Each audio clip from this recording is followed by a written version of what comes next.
grab your popcorn, pour your drink of choice, and hit play.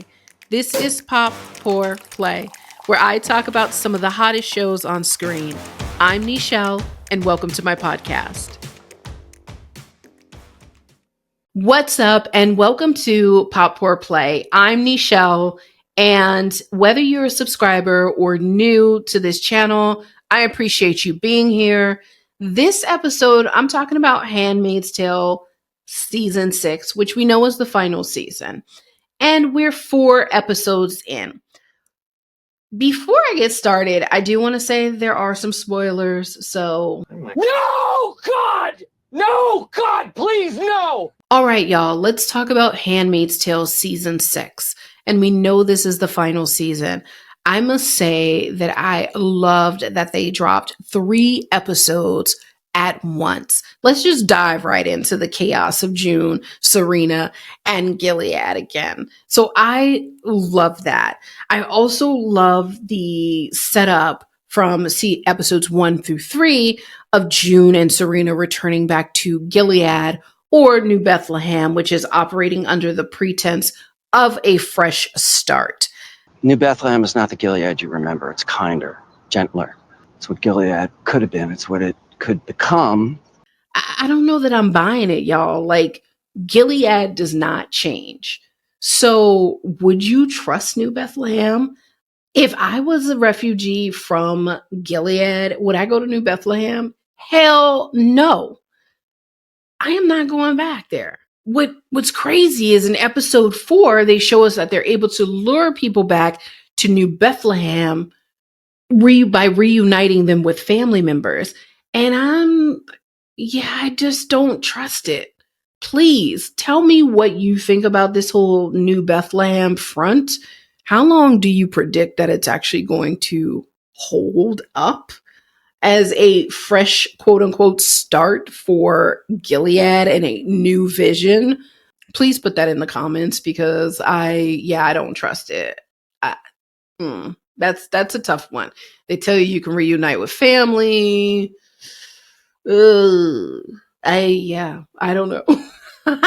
I don't know. I'm at a loss there. But I will say what I'm not at a loss with is Nick's father-in-law. What is his name? Gabriel Commander Wharton. He's got to go. I do not like him at all. I don't like him at all. He has got to go. Well, first of all, I don't even like Nick's wife, but anywho. The way he manipulates every situation with this kind of calm, smug demeanor while still holding on to Gilead's toxic agenda, it is so infuriating. Make good choices, son. That's all you have to do. And let's not ignore the double standard. We find out in episode 4 that he was a single father with a child, but he didn't have to remarry. But yet women are forced into remarriage. As a woman with a child, you know that I would be forced to remarry. Can we make this make sense? In talking about Nick and his household, I must say I've always had a soft spot for Nick.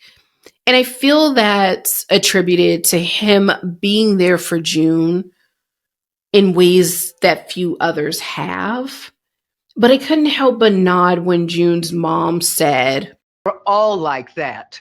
They're monsters." No, not him. No, not him. You're lying to yourself. Yeah, because even Nick, with all his brooding stares and his slight resistance, he is still a part of the system. And Gilead's system is rotten to the core. So I struggle with fully trusting what his motives are. Is he staying in Gilead? Like, why aren't you leaving?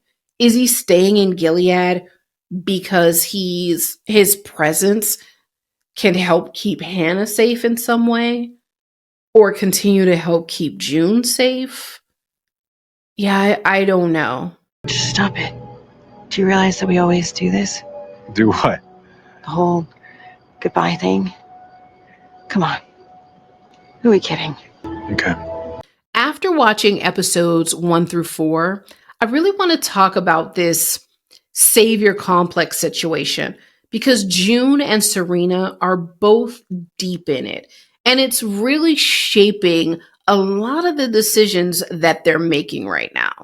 Starting with Serena, this woman genuinely believes that she's been called to fix a world that she's helped destroy. The world is broken, and I am being called to heal it. Girl, you were a part of the original infection. Now you want to repackage it? So you want to sprinkle in a little hope and diplomacy and sell it to the world as progress? But here's the thing. That's what makes her dangerous. She believes she's doing the right thing. She believes she can soften Gilead and make it palatable. She sees herself as a bridge between brutality and reform. Sweetie, you're only trying to put lipstick on a pig, and that pig is a system of brutality and control. In New Bethlehem, women can read and write and work. I would not have come back if that were not the case. Now, June, on the other hand, she comes at it from a place of trauma, but the savior complex still shows up for her.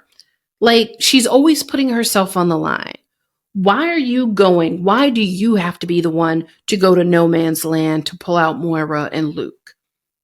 And yes, you have this connection to Nick, but you're constantly putting the two of you in jeopardy with these missions. Now, I'm not saying she shouldn't look out or want to try to save her family, but she's always got to be the one to do it. And it really shows up in episode 4. You guys are out of your depth. You don't know what you're doing. You don't know how to fight in there, okay? And you will not survive. You think that little of us? And she carries the weight of other people's survival on her shoulders.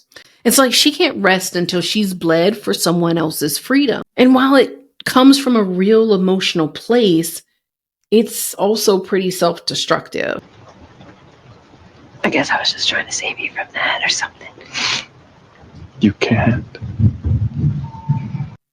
And one of the things that I find really wild after watching these first 4 episodes is that the lines of rescue and control start to blur really quick when you're constantly playing the hero.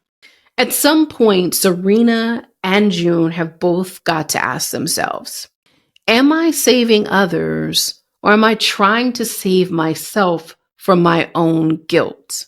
And yet here we are, 4 episodes in, and I'm already on edge. And I feel a reckoning is coming for Serena, for June, hell, for Nick, and honestly, for Gilead as a whole. I don't know how you're feeling. Please tell me in the comments. Do you trust Gilead? How much do you trust Nick? And do you agree with me? Do you think that Commander Wharton has to go? Tell me what you think, and I hope to see you next time.